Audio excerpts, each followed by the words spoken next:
Hi guys, my name is Nicole Gentry, and for my country for this project, I chose Ireland. So a little bit about the history about it is Ireland was settled by humans about 10,000 years ago by a group called the Celts, which are also known as barbarians, and they had a big influence on Ireland's language and the way they pronunciate some words. So the Ireland flag up here is actually pretty cool because each of the color actually means a certain thing. So for the green, it's the older majority Gaelic tradition, also known as the Roman Catholics. The orange is mainly a Protestant minority, and the white, it actually stands for the truce between the two colors. Between the two cultures. Up here is just Ireland itself. Then you have some of the landmarks, major landmarks. So the Cliffs of Moher down here, known for their views. There's St. Patrick's Cathedral, the Ring of Kerry, which is known for a lot of tourists to go visit. And then the Blarney Castle over here, and then this Blarney Stone at the tippy top. It's known that if you give the stone a kiss, that'll bring you good luck. And then down here we have the major holiday of the country, which is St. Patrick's Day, which is the death date of the famous St. Patrick, who is a foremost patron state of Ireland. Over here we have the food that I made, so Irish soda bread. So it was just mostly flour and sugar, baking soda, baking powder, a little bit of salt, butter, buttermilk, and an egg, and you just kind of whip those ingredients together. You knead the dough, then you put it in the oven at 375 for 45 to 55 minutes. And it was actually really good. It kind of tasted like a biscuit, just a little bit sweeter. I was really surprised that no soda was really involved in this. I figured soda bread, some kind of soda, carbonated water, something was involved, but nothing along those lines, but it was still pretty good.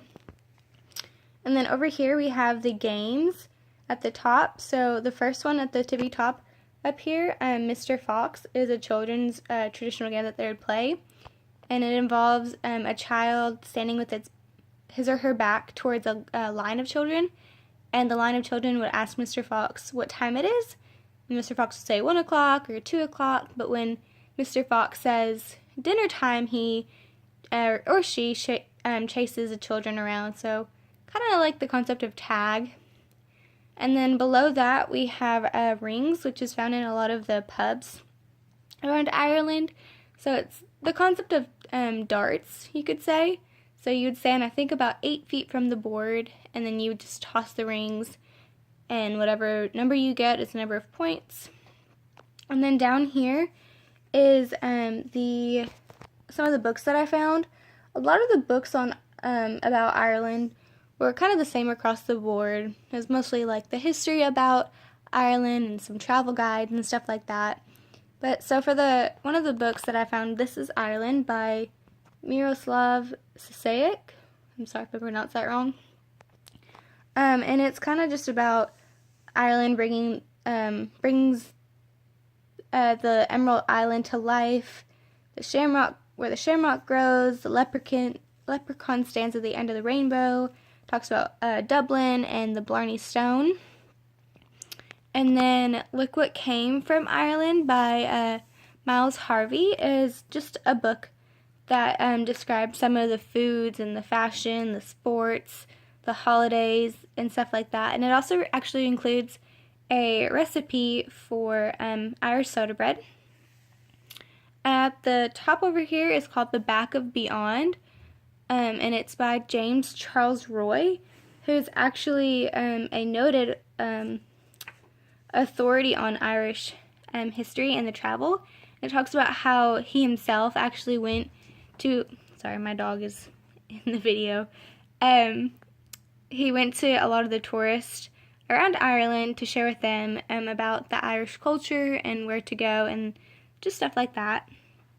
And then at the bottom you have Patrick, the patron saint of Ireland by Tommy De Paulo, and it just talks about St. Patrick's life from birth and then the many adventures that he endured.